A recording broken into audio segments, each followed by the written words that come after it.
all the participants, and good afternoon to my panelists. A warm welcome to you all for joining this panel discussion.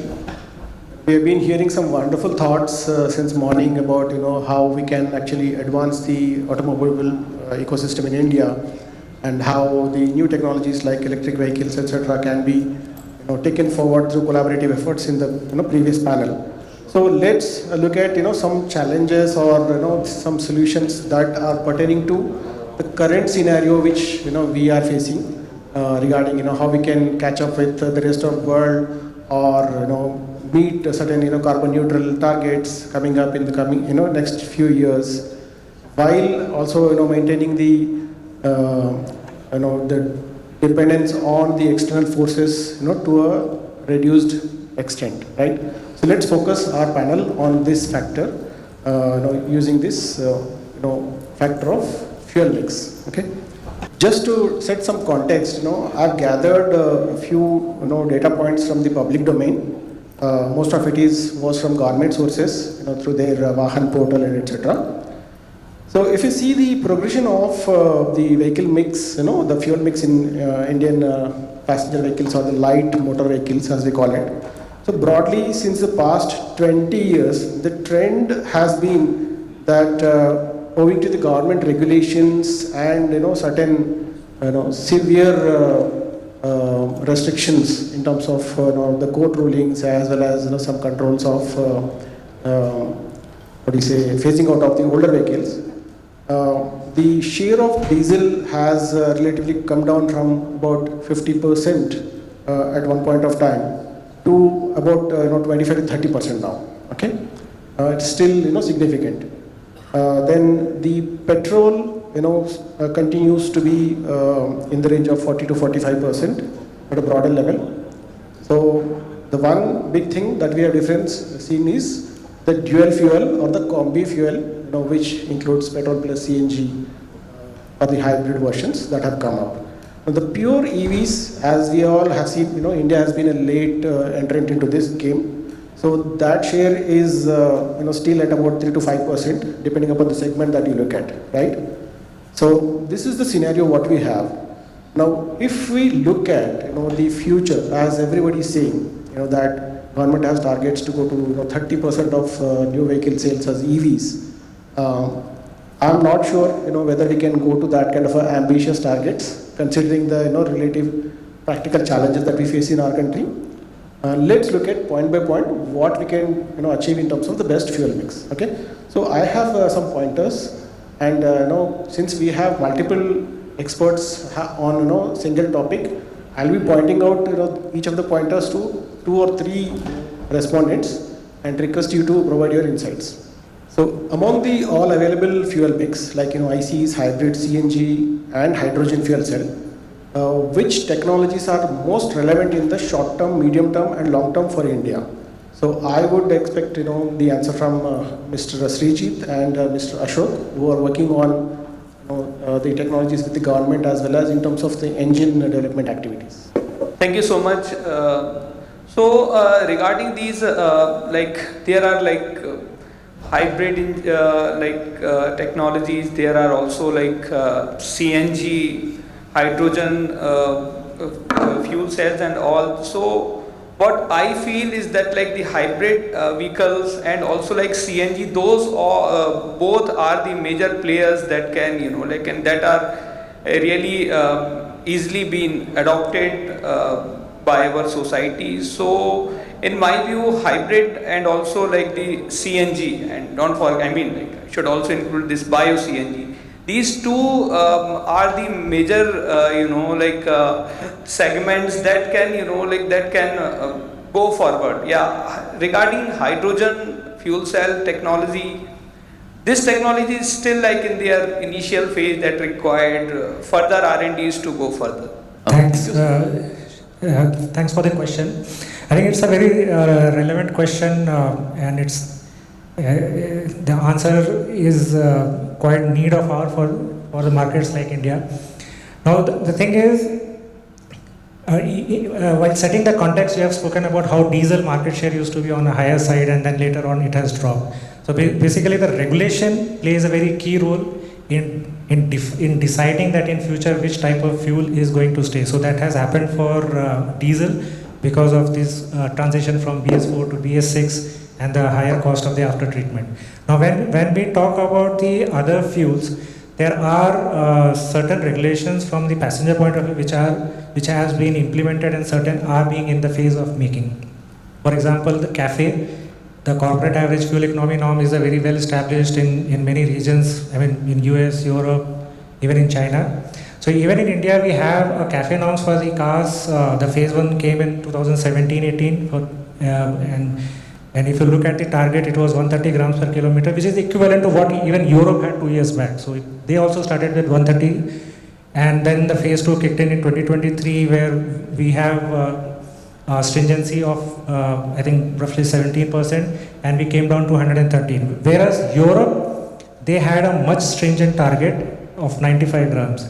Now the impact that had happened is there was a very good clarity given to the automakers in Europe, where there was a very stark focus towards the cleaner fuels, and that resulted in a very sharp jump of EVs in Europe. Now CAFE 3 norms are in making. I think probably in few months or few weeks we'll come to know that what is the stringency level. But the stringency what BE has drafted is quite stringent, right? And our anticipation is that we should be moving towards what Europe had done 5 years back.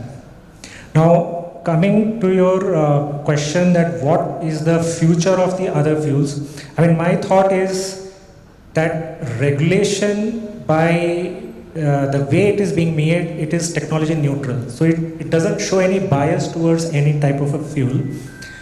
What happens is that a regulation should not cannibalize any fuel over other. So when we talk about EVs, it doesn't mean that ICE is going to go away.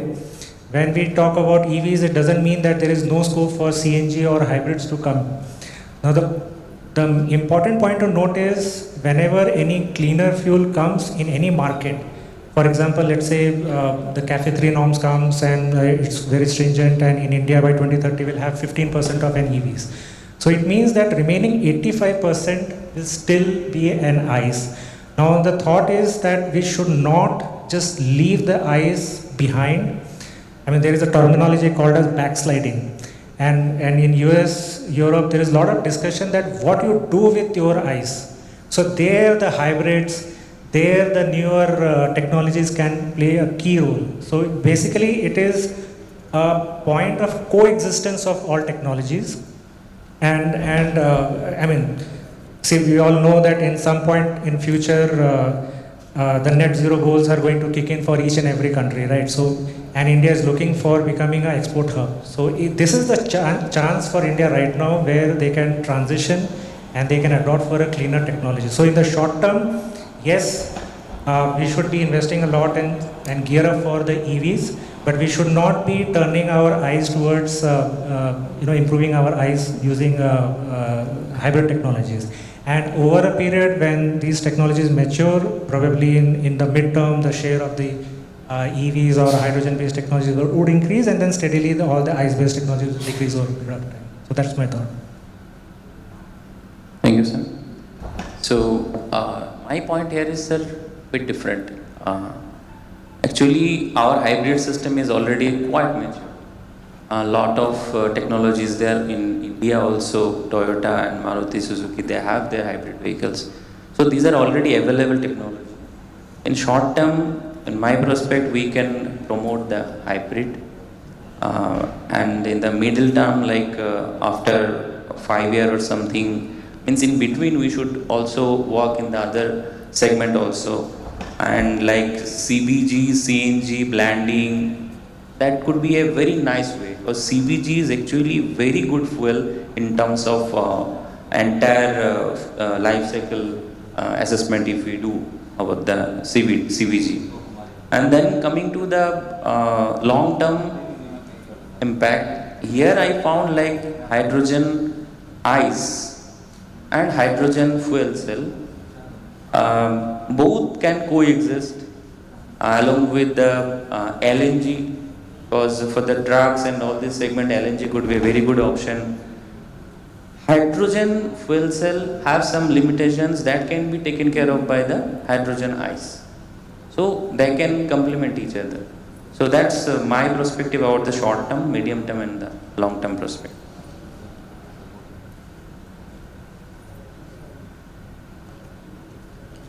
Thank you, panelists.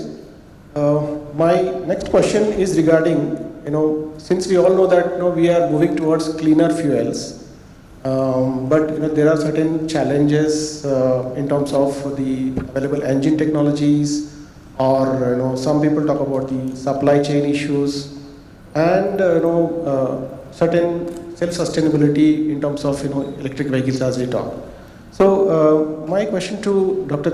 Thipse, who is working in this space very closely with multiple participants, and also to Ms. Supriya, who is actually offering fuel cell electric vehicle. So you might have done your own R&D to choose this particular technology above other offerings. So what do you see as the R&D or infrastructure gaps, which are limiting the Indian market or the OEMs from going full steam, with these better fuels like, bio-CBG or CNG or, FCEV? Yeah, thank you for that question. So basically, start with electric maybe first. So as you know, electric charging infrastructure is a big concern. And somebody mentioned there is not a single battery manufacturer in India. That is another concern. So when you want to adopt some new technology, you should have that ecosystem built in. So that is absent. Frankly speaking, it is nascent stage, I will say. And that is one big barrier in adaptation of the vehicles, because customer, who is the most important part of the equation, unfortunately is never acknowledged. He is the one who is not willing to buy an EV because of these factors. Second point is, as regards CNG. So CNG now, it has, there are around, last I checked, 7,500 stations of CNG in India. And 25,000 kilometer pipeline is already laid. And now more is being laid. But point is, 10,000 stations by 2030 is the roadmap of MoPNG. So there are issues in terms of growth of that stations, because the land space requirements as per PESO requirements are very severe. Very difficult to get space for setting up a fueling station. This has hindered growth, plus there are regulatory clearances required, and because of this, the growth of stations is very slow, and that is one hindrance in accepting that vehicles. Notwithstanding that, CNG started from 90 up to now, almost some of the OEMs, 40% production is on CNG, for example Maruti. So there is, wherever it is introduced, it is very successful, people are going for it, and there is a cost benefit also associated with it. Second thing is ethanol, because now blending of ethanol with petrol is there. So that is also another forefront technology. And hydrogen, I will say, is a slightly medium term, because although it is being talked very rigorously, there is still same logic that the ecosystem has to be built in. Because now you are insisting on green hydrogen, you need to have stations, you need to have storage. Even there is debate on 350 bar, 700 bar. There are many such challenges are there, India-specific component development, certification test facilities. So many things are there, even sensors we are still importing. Ironically, we make sensors for space application and we import sensors for automotive application. This is something which is very unique to India also. So these are things, there are a lot of challenges component-wise then.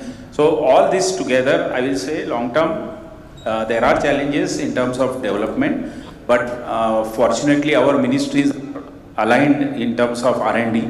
They are putting money in R&D. Our educational institutes are also drawing roadmaps. We are investing into R&D so that we develop cost-effective indigenous solutions rather than depending on imports. And if these solutions come in the field, I am sure customers are aware now. They are very much aware. They know what are the trends and they will embrace such solutions, and that will be a win-win for the country. So one more thing I just want to say, we also have to look into, as he rightly said, the ICE part. We can't just focus only on EV and neglect other technologies, because all technologies will coexist. As far as we are concerned as regulators, we have to make rules and regulation for everything. We have to ensure that we have facilities for everything. We have to ensure our technical know-how also. So this is a big challenge for us, but there will be simultaneous population and existence of multiple technologies. And definitely, again, finally, the cost effectiveness will be key. In India, it's a very cost-conscious market. Kitna deti hai is the mileage. The people will only first see what is the mileage, and then they will buy the vehicle. Brands and other things are aside. So this is something which is India-specific problems, and India-specific solutions are required. That is my take on this thing. So, sir has already covered a wide range of issues, and all that absolutely makes sense. Since we at Hydrovert are specifically working on hydrogen fuel cell powertrains, I'll talk about the ecosystem of hydrogen.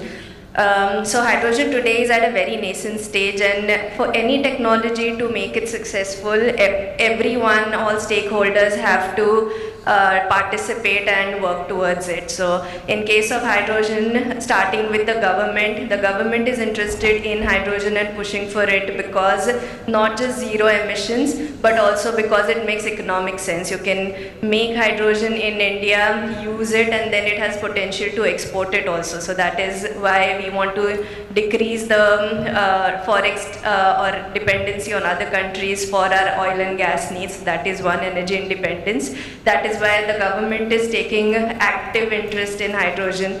They have set up green hydrogen missions.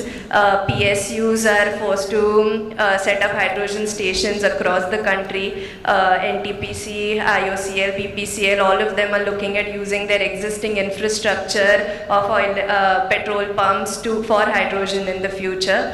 And then there is hydrogen valleys which are set up across the country. So the government, the PSUs, the OEMs are taking active part, and then startups like ours are looking at the technology and innovating to make sure that India doesn't lag behind. But there is enough work to be done, especially in terms of infrastructure development, and then secondly cost reduction. And cost reduction will happen when there is economies of scale, there is automation in manufacturing, and then we can only then when the cost is comparable to the alternatives that is available today, it will become commercial success. Thank you. I just wanted to throw a kind of idea. So every time we hear that India has probably missed the bus in pure EV, and lost it the game or the race to China, and even some other markets. It's a wild thought. My question is to Thipsis sir and maybe Ashish. You have been working with some companies in terms of plants, etc. Can India do something to take the lead? Biofuels like FCEVs or bio-CBG, bio-CNG that we are talking about, which can be making India a lot more self-sufficient, probably win the game in this new generation technologies. Is there a way, is it possible? Yeah, I'll say like this, I won't be worried too much about the China competition because see, each country is different, its conditions are different. We are a farmer-based country, agri-based country, so solutions which are agri-friendly definitely will gain prominence here. So one such fuel is biofuel, which is carbon negative actually. Talk EV, if it is using coal electricity, the numbers are different. If it is using biomass or green electricity or renewable electricity, numbers are different. So what may work in China or Europe may not work here, may or may not work. I am not saying it will not work. So we have to devise our own strategy. Now understand that we already have natural gas reserves. So we have a lot of natural gas already sitting with us. We also have agri-based residues, biomass, which are being burned right now, which can have a lot of potential to convert into biofuel, which will again solve the pollution problem also. So definitely yes, there is a business case. As you know, IOC has set up a refinery in Panipat for biomass conversion. Already that efforts are on, 2G ethanol as we call it. Also in terms of other fuels, there is always potential is there. And I feel that if we have India-specific solutions, India-specific fuels, which can work in various sectors, There are many sectors which will not go the EV route even now. For example, marine, heavy duty mining equipment, then other power generation in heavy areas, remote areas, and there are others, CEV, construction equipment vehicles, to some extent tractors also. It is not possible to go there. Their engine will still remain, and there I feel these fuels will play a major role, because that will help to alleviate the burden. Saying that, there is also, if you see from a life cycle perspective, everything is not very honky-dory on the other side. Bio-CNG and all have a very good numbers. So injecting Bio-CNG in CNG grade or hydrogen blending with CNG are some of the good solutions which are very India specific, and it can work in Indian environment. So I feel, yes, there is ways and means in which we can improve the situation. I feel that we should have our own strategy. We should not bow down to what global trends are there, because what works in India may not work elsewhere. Also hybrid, I want to say one more thing. Government taxed hybrids very heavily. It's a wrong decision. Ideally, it should have been at par with the 18% GST, which could have given a level playing field to hybrids, because whoever has introduced hybrids in India, consumers are asking them, we want it, because it's very popular. Some of my friends have hybrid vehicles, so they are saying we get 34, 35 kind of mileage. I mean, they are astounding with the SUV kind of vehicle giving that kind of mileage. So they say, hybrid, why government is not promoting hybrid? Why it should not be there? And that is a good solution for, and globally also, many of the places hybrids are popular. So there should have been given a chance so that even EV infrastructure will develop along with the hybrid. Because as you know, hybrid does not require charging. So there is no range anxiety. People are always worried when you take a EV, what if my charge goes away in the remote location, what will I do? Such kind of issues are not there. So such, and also component development will increase if we allow these domestic solutions, which will benefit overall India as a whole. So we should now look into our own strategies, even when adopting regulations. Last point, even when adopting regulations, we don't blindly adopt the regulations. We make India-specific changes. Why we do that? Because this is realistic of what we have. For example, testing speed came from 120 to 90. Other many changes were there. These were India-specific, introduced in the regulation. We did away with random knocks, many things. So these are some of the things which we do same way as a technological roadmap. We should also have our own strategy. We should not follow anybody else. That's how my thinking. Yeah, and I would also like to include some things regarding this R&D. So, like our organization, we have developed one technology to produce bio-CBG, and I am happy to share that that technology is on ground now, and we have installed one plant here itself in Solapur in Maharashtra. So it's steady, slow start, but it's now we are also, like government is also like taking this, like making this mandate to adopt the Make in India technologies. So as I said, there are many technologies that are being, adopted by the industries now. So not only like my like organization, there are also like IITs, NITs. Those are like developing very good technology to produce bio-CBG. And those are also like on grounds.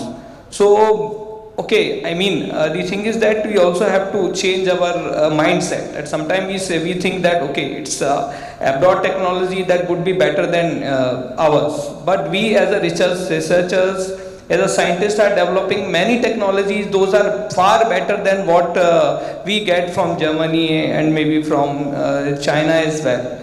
So technology wise, we have lots of potential. Our researchers are working on different technology to produce bio-CBG, and at the end, I said it's like a slow transition, but I'm sure like within next 5 or 10 years, I'm sure that we will try to develop our own technology and adopt by the industries.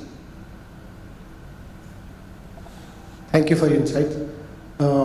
So if we compare the kind of benefits of different fuels, we know that of course the clean fuels are preference, but we also have to take into account the overall cost of ownership for a user, and also the overall emissions from the start of power source until the tailpipe emissions for a vehicle into consideration. So taking that into consideration, how do different fuel options compare in terms of life cycle emissions and overall sustainability? And this question is for Dr. Srijit and Ashok, who is actually working on a broader scenario looking at international markets also. Thank you. So, regarding the life cycle analysis, so as you just mentioned, it is not only the tailpipe emission, it is the emission that is coming out from the fuel production along with the tailpipe emission, and not only the fuel production, the vehicle production also. So the entire life, how much emission it is actually putting into the environment. I just want to put some figures with the facts, the scientific figures obviously. So E20, if we talk about E20, it's around 130 grams CO2 equivalent per kilometer. If we put this E20 into hybrid, it goes down 10%, around 10 to 12%. E30, it is around 110. If we put this E30 in hybrid vehicle, it again goes down around another 10 to 12, even 15%, depending upon the vehicles. Coming to the CNG, India mix. Currently, we are importing 48% CNG in the form of LNG, and that is the major source of emission to converting this LNG and the transportation of this LNG. Our domestic CNG, if we put in a vehicle, the entire life cycle emission is coming 1/3 of what currently the gasoline vehicle is emitting. Then coming to the CBG, the most cleanest fuel currently the ICE vehicle have is the CBG, biogas, compressed biogas. It is around 6 times lesser than the gasoline vehicle. I am talking about entire life cycle emission. Similarly, we can think about methanol blending also, methanol 10%, 20%.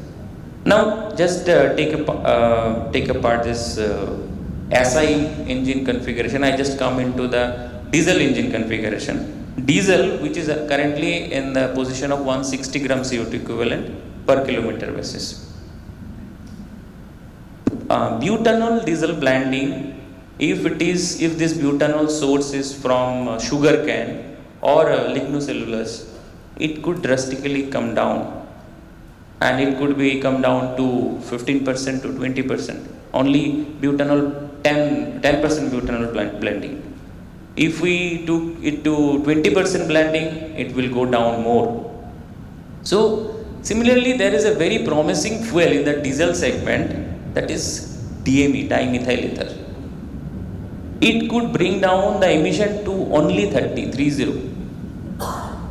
which is equivalent to hydrogen ice, hydrogen fuel cell, and battery if it is running on totally renewable fuel. But in current Indian context, if I talk about the battery electric vehicle, it is emitting around 115 to 180 around grams CO2 equivalent, because our major source of emission is from thermal power plant. And the most important part here is we are not reducing our import, because coal is also we are importing. The coal that is used for power plant, that also we are importing.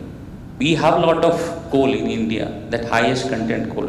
That also can be used to produce this DME.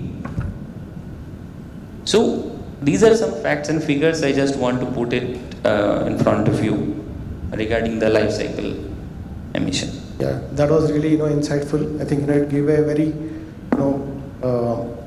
clear and statistics based clarity about which fuel can be genuinely clean. So your thoughts, Ashok?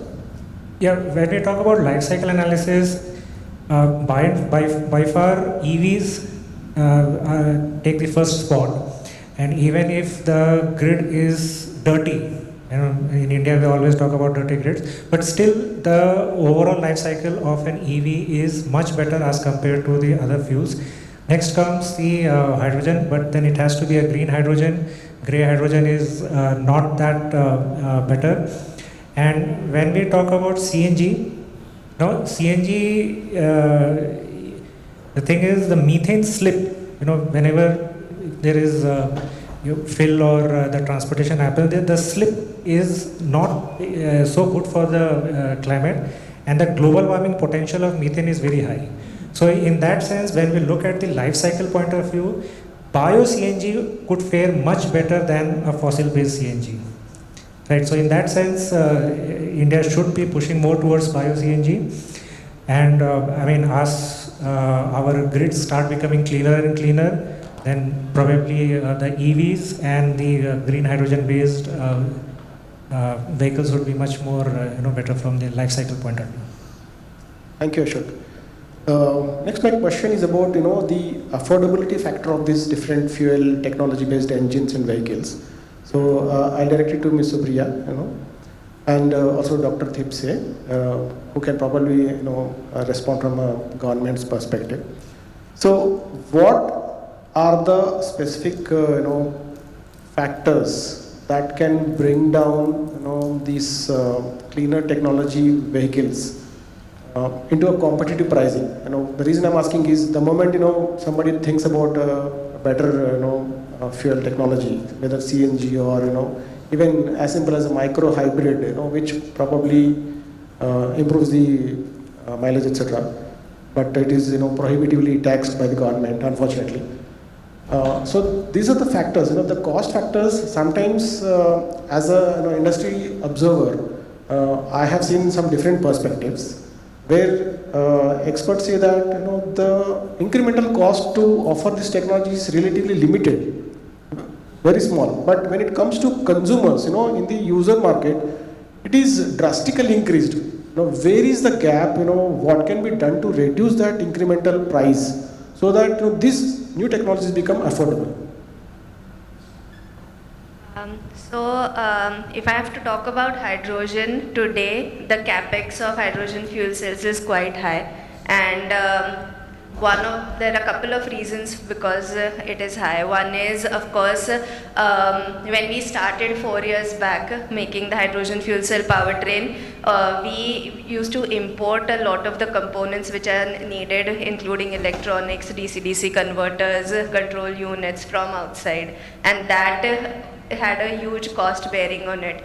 But in the past 4 years, we have been able to indigenize a lot of these components here in India at our facility and with partners in the Pune ecosystem, automobile ecosystem also. So 90% of the entire hydrogen fuel cell powertrain today that we make is indigenous. That has helped reduce the cost of the powertrain by almost 50% from what it was 4 years back. There is further chance of improvement when it comes to capex with, as I said, economies of scale that will help reduce the cost further. Today, when it comes to manufacturing, there are no automation. There is no automation in manufacturing that will reduce the cost. There aren't any rare materials or not a lot of rare materials that are used in hydrogen fuel cell manufacturing, so we don't see a lot of impact of that on capex of the entire powertrain. That is the capex part. When it comes to operating cost of hydrogen fuel cells, the efficiency of hydrogen fuel cells is already at 50%. So if you compare a hydrogen fuel cell cost today, operating cost today with diesel, it is already 50% less. So I think OPEX wise it is already cost competitive. What we need to work on is the capex, and that will come with economies of scale. Yeah, so what she said is absolutely right.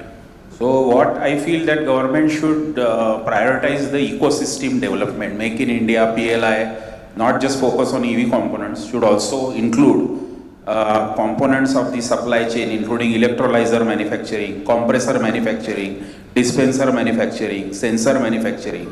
This has to be prioritized, okay? And then development will bring down station cost and accordingly fuel cost will come down.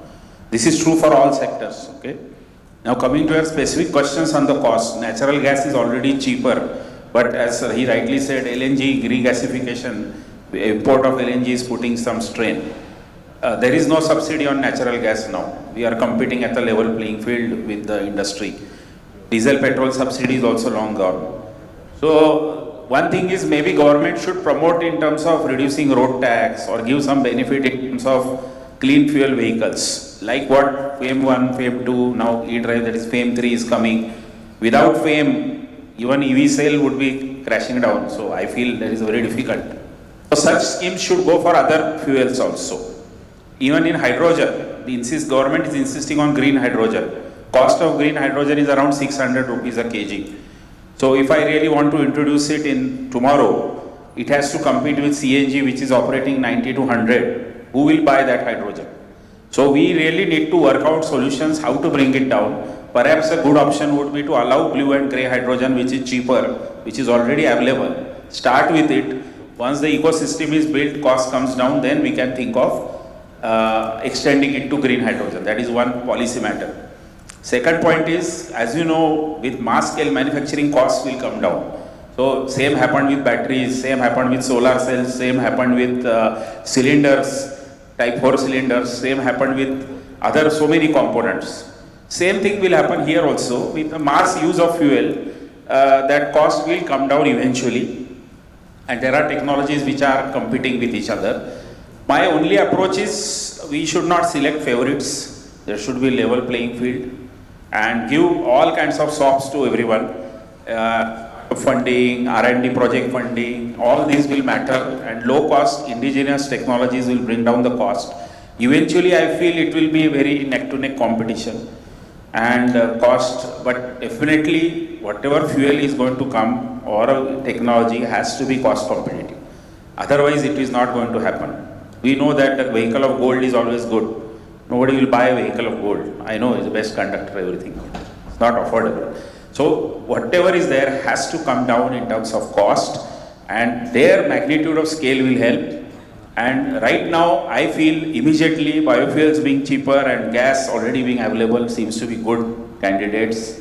EV in the long run cost should come down, and hybrids and other such technologies also will complement that. And hydrogen requires lot of policy interventions to bring down the cost. As I mentioned, the biggest bottleneck is the chain, and second bottleneck is the cost of the fuel itself is such very high right now. So these are the points. Thank you, sir. My next question to Ashok and Ashish. Now, since you kind of work on two sides of this activity, are there any specific, policies, Ashok, which you have observed at a global level that have created a drastical impact on, moving towards cleaner fuels, not through penalties, but through, incentives and, creating ecosystem like Dr. Thipse said. So are there certain kind of, examples that India can adopt? Please share that. And, my contradicting, perspective for Ashish is, since you are representing, the government body, which is trying to, promote again the clean fuel adoption, are there, possibilities to adopt such practices or, such examples, or are there any challenges? So start with Ashok. Thanks for this question. It's very valid. If you look across the different regions like US, Europe, and even China, they all have started with some regulatory frameworks which has kind of pushed the manufacturers towards the greener fuels. So fuel consumption standard is one of the pathway. I think in starting from 2015 onwards, a lot of regions they have adopted the fuel consumption standard path. But then what they have noticed is that some of the OEMs who have chosen a cleaner pathway, they started accruing lot of exceedance in their meeting the target. So a lot of credits gets piled up. So the question comes is how you can use these excess credits which some manufacturers pile up, and that can be incentivized. So regions like California and US, they have started ZEV mandates where they put up a cap and trade kind of a system all the manufacturers have to meet that cap if they want to stay relevant in that particular state. And if certain OEMs, if they are not able to meet the target, then they can buy it from other companies. So Tesla's business model was in fact, surviving because of selling their excess credits. So this is a very excellent way of incentivizing the manufacturers to exceed their targets, and it's also a very good revenue generation for them. Now, looking from the Indian point of view, we have a very typical market, and it's a very cost competitive market where 50% of the market share is with Japanese OEMs. I would say 75% is completely outside and 25% is with the domestic manufacturers. Now, when the question comes of choosing a cleaner fuel, obviously a technology which is very easy to incorporate, for example EVs, that's the chosen path by the Tata and Mahindra. Now, when they have to meet their fuel consumption standard, they are meeting it with, by and large, there is a large margin with them. So that excess credits that they are piling up, that can be incentivized in some form of mandate systems. So if, let's say in future the policymakers bring in ZEV mandates, that would be really beneficial for the domestic manufacturers who have already chosen their path towards a cleaner fuel. Right, and it will be kind of a revenue system also, the way it has happened in US and even in China. I mean, the rapid growth of the EVs was basically because of their new energy vehicle policy, so which was a kind of a mix of fuel consumption standard and the ZEV mandates. So mandates is it's turning out to be a very good tool in front of the policymakers, where they can push or incentivize the manufacturer who are already chosen their path towards the greener fuels, and it incentivizes them a lot. Thank you. Regarding challenges, R&D challenges, if I am right, you are talking about. So we are the autonomous body of Ministry of New and Renewable Energy. And we are also the central nodal agency which goes to the biomass pellets, briquettes or bio-CNG plants to do the inspection. So like we do the inspection, only then they get the subsidy. So we are the one who reaches to the industries and know what are the challenges, where we also try to resolve those. So like there are many challenges that needs to be resolved. Like first start with the infrastructure. Okay, biomass storage is another really big issue, and also the transportation because it's required lots of area to get a transportation. And another thing about the supply chain management. For instance, biomass, let's talk about like paddy. So paddy straw is available, like for instance in Punjab, only collection period is really less. Within 15-20 days you have to collect that biomass from the field. And then you have to store it for the entire year. Just if you want to, if any industry want to use those as a feedstock for the bio-CBG production. So this is infrastructure. As long as another thing is that R&D is concerned, we are also still adopted. Like for instance, most of the big players of this bio-CBG plants, for instance Verbio, we have Baramati Agro here at near to Pune. So those all are adopting the German technologies. So still these indigenous technologies are not well adopted by the big players. And third and very important challenges is about the buyers.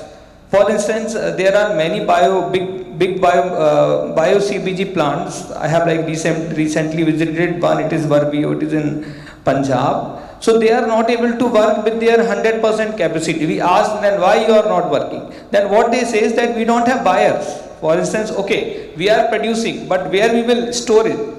Because our government is not like.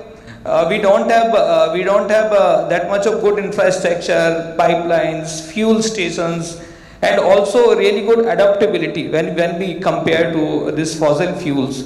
So this is another very big challenges that we have to take care of. That and another issue is like capex cost. Okay, for instance, MNRE, if somebody install one 10 TPT plant of CBG, we give around 8 to 10 CR of the subsidy it given by the government. But entire capex cost is around 40 to 50 CR. So its cost is another issue. And as said, if somebody is not willing to buy, why I will open this kind of like bio CBG plants? So these are all like some of the challenges as long as R&Ds are concerned, infrastructures. And another interesting thing, like recently I have been visited one plants in it's like biomass pellet plant. It was also like it was like near to Indore, and adulteration. So when you go to the farmers, they get around 4,000 rupees per ton of the biomass collection. So what they do, they also okay, collection is biomass, like for instance they have soybean like straws they collected. So the farmers, they also include stones and everything to increase the weight. So what's going on? Okay, and they get the money whatever, but when it comes to the plant, when it's go to the crusher, it also start start spoiling their machinery. So these can be manageable somehow, but there are like other challenges that I have discussed about are important to be to be resolved before 100% adopting this biomass based technology. Yeah, thank you. Thank you. So the broader consensus, which we have seen in the previous panels, focused on the EVs and also regarding the fuel mix that we're talking about, is that even after the next 5 years or 10 years, we will still have the fossil fuels being the dominant fuel mix, and the EV probably, if the government can allow through hybrids, it can actually gain steam. So coming to the fossil fuels, now we have the contentious issue recently going on, the ethanol mix, right? There have been issues or the concerns from the consumer sides. There have been PILs being put up in Supreme Court, for which the Chief Justice of India had to take it up, and he had quashed the case, saying it is not valid. But there are certain genuine concerns, and I think it was clarified even in the press conference 2 days back, even with representation of the OEMs and ARAI also, that there is an impact of E20 usage on the older vehicles, right? So that cannot be ignored. And the concern or the case that came to the court was because the insurance companies, the service companies were rejecting the claims in the cases where the damages are happened because of the E20 usage, right? So if we take this as a concern, a genuine practical concern, and since the government is planning to go towards E25, 27, E30 by 2030, can we have our current vehicles upgraded to the E20 or E30 compliant vehicles through some retrofitting? The reason why I'm asking is, when in the early stages of CNG, the penetration happened through retrofitting of CNG kits, right? LPG kits in the NCR region, and then it slowly became mainstream with OEMs offering that. And I hear that there are definitely some solutions which can make the existing vehicles compliant with even E30, and definitely for E20 with a very minimal cost. So what are your thoughts on this? Maybe since you're working on engine, you can comment, and as a engine offerer, Supriya, you can comment on it. And from a regulatory perspective, Dr. Thipse. Go first. Sure. So this issue E20, basically there was a study done by IOC, AIR and CM, and what is the impact of E20 on existing E10 vehicles. So there were some clear highlights which were indicated in the report which was submitted to government. This report was not made public because there was confidential manufacturer's data in there. So that clearly shows, because common sense tells you when you are blending a high calorific value fuel with a lower calorific fuel, it is going to have a drop in fuel efficiency. So that was clearly highlighted. Problem is particularly more severe for carbureted vehicles because there are bikes, there are four-wheelers which are injected, and injection technology came after BS4, and now almost all vehicles are injection technologies, but earlier vehicles were still carbureted. So these are having issues, there is no question about it, and there are some rubber parts which are also deteriorating.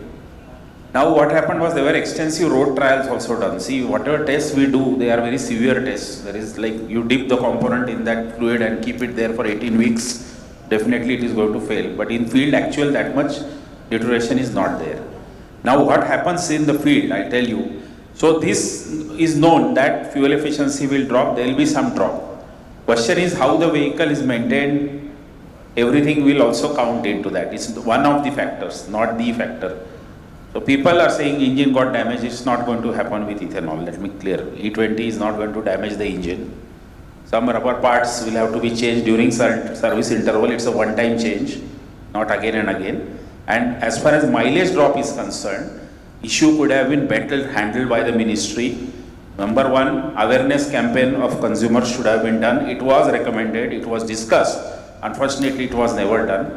People should be told we are switching from E10 to E20. We should also tell them that there is expected a fuel efficiency drop, and for that government should have reduced the price of E20 by at least 1 or 1.5 rupees to compensate for the 3 to 4 or 3 to 6% drop. Problem would not have been there. But unfortunately, that benefit of ethanol blending price was not passed on to the consumer. People were not told. Now since this is a mono fuel, that's why there is no separate sticker for E20. Because it is treated as at par with gasoline. So the logic is 0 to 20 is gasoline, petrol, 20 to 85 is flex fuel, and 85 to 100 is pure ethanol, E100. So there are three different distinct regimes. People don't know that, and unfortunately that MOPNG should have informed the customers and also all the dealers that this is going to happen, but we are compensating you by such and such price reduction. Even that could have been a short-term measure, it was okay, because over a period of time people will get adjusted. And for very old vehicles, the thinking was that they should approach end of life. Vehicles more than 15 years, 20 years should not be on the street. So they have to phase out. And for the new vehicles, it's not because they are already compliant materials. Now what your retrofitment kit you mentioned that Maruti has advertised, what they are doing is they are changing the rubber parts and they are flashing the issue for some better this thing so that some power drop can be regained. Because if you don't tune the vehicle, you are going to experience a power drop. Vehicle is designed for gasoline, you are putting some other fuel, definitely it will come down. But you can recover some of the power drop by tuning. Tuning is possible only in injected vehicles. So injected vehicles, they can give kits, you put rubber parts and you tune. If for carbureted vehicles, there is nothing you can do. The only way to compensate is to reduce the price. So that is the point.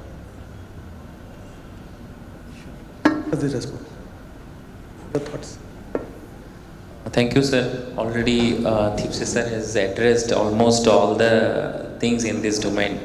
I just want to add a very little part over there. Here it is for the injector vehicle that Thipse sir said, like this can be tuned, yes, and those are the issues actually coming with the new vehicles, the injector-based vehicles. They are already compatible for this E20 fuels.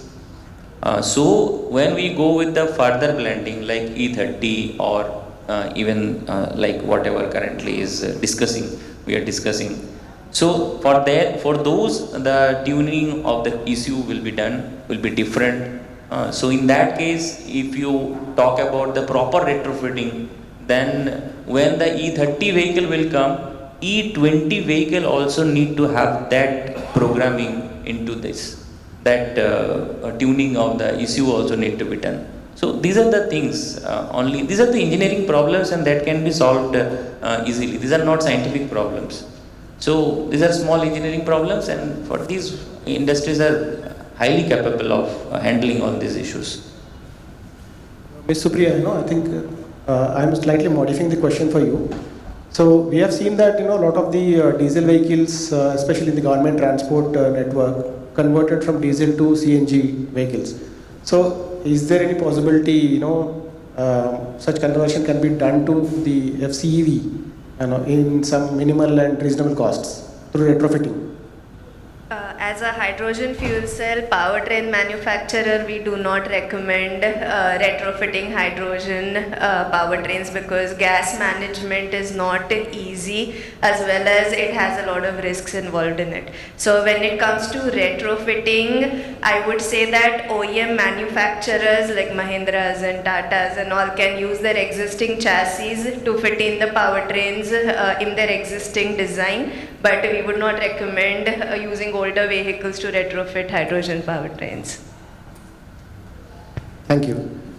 So, I think, as we understood, the fossil fuels are going to dominate, for the next 5 to 10 years. And on a realistic note, considering the Indian market's affordability and the practical conditions about the electricity availability, the charging infrastructure, and the affordability factor for the larger majority of the consumers, electric vehicles, I believe, will still be in single digits after next 10 years.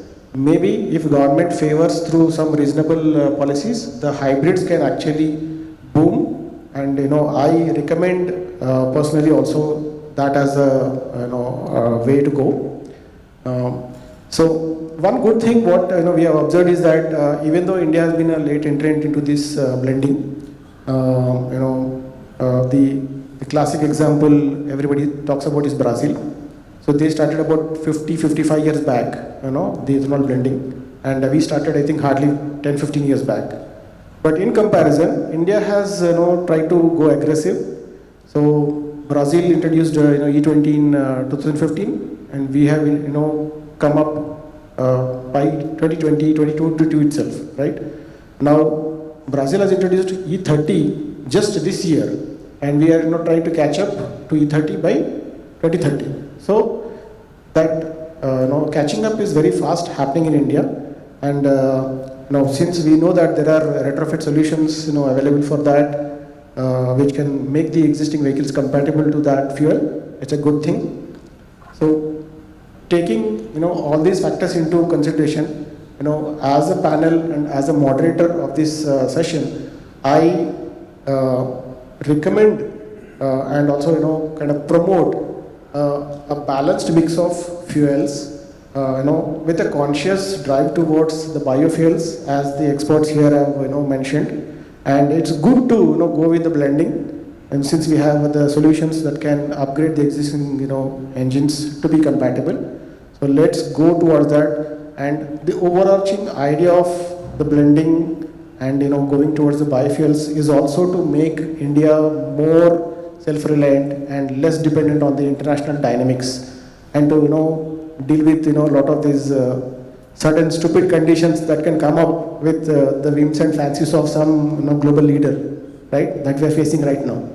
So I think let's as an industry, as participants, wherever there is a contribution from you in the supply chain, whether it is in the production and distribution of the fuels or in the manufacture and distribution of the components that promote adoption and expansion of the biofuels, we recommend and request you to take it forward, and let's make India proud. Thank you all. So we'll open the floor for 2 or 3 questions. So anybody? Yes, we have a gentleman there.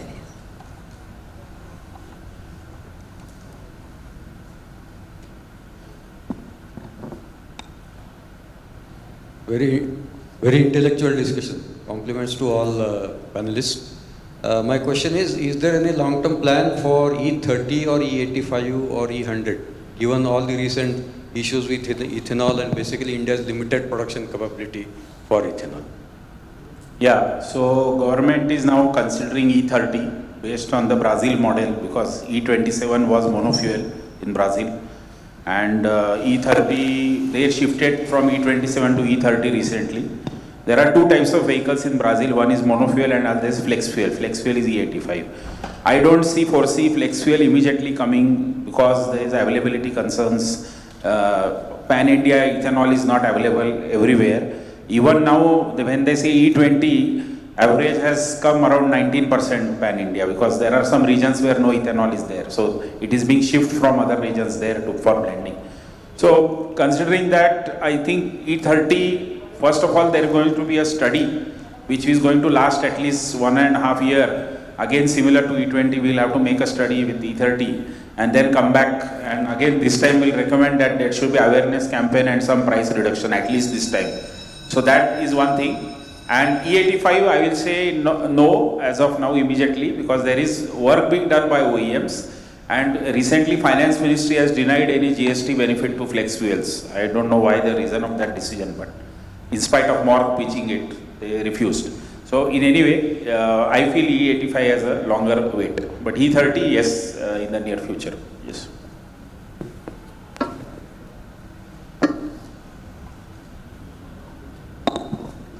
Dear panel members, thank you very much for really very good inputs from your side.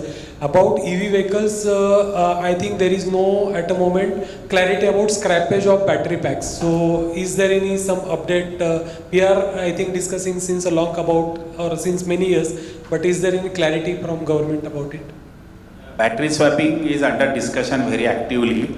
Issue there is the variety of batteries, and second is suppose my vehicle has a new battery and I go to that station and in swapping I get an old battery. So these are concerns. Then traceability of that battery in case of accident. So these are some lot of issues are there. It's not so straightforward.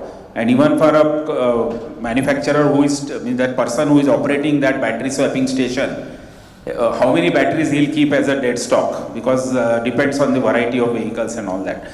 So these are still open questions, but definitely there is promotion of that. And like industries like Reliance are encouraging battery swapping, you know, that two-wheeler with a swappable battery. So yes, there is move in that direction, but no fair clarity still, as you rightly said. Also about scrappage of the old batteries. Scrappage of vehicles as such, end of life of vehicle rules are there, but they have not been implemented, obvious reasons. Because if I have a vehicle which is well maintained for 15 years, who is the government to tell me to scrap the vehicle? And if I scrap the vehicle, who is going to give me the money to buy a new vehicle? So subsidies, all these things has to be discussed. Just making a rule won't help. You have to see the other things also. So same applies to EVs also. So battery recycling is another question. Then facilities for recycling such vehicles. Even on regular conventional vehicles, few manufacturers like Mahindra have opened facilities. But Maruti has opened demanufacture, but it's not simple. It's still, it needs to be done on a larger scale.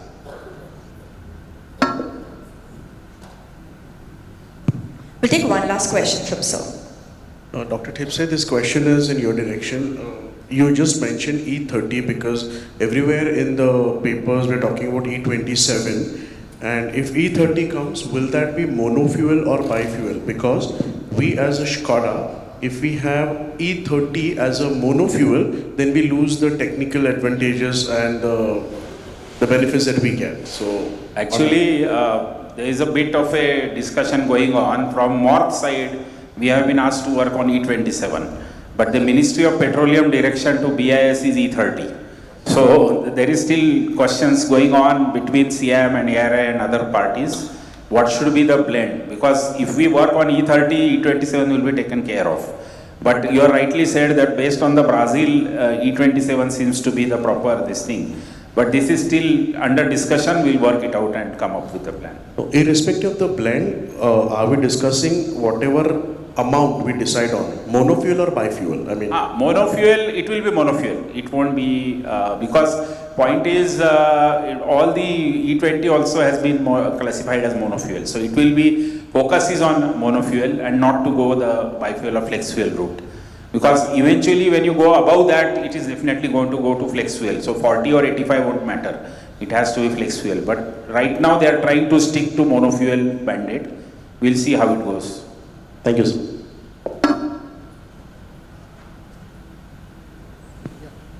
Thank you, everyone. Now, thanks for this wonderful session and engaging the responses, questions from the audience also, and the great input from the experts over here. Good to have you all.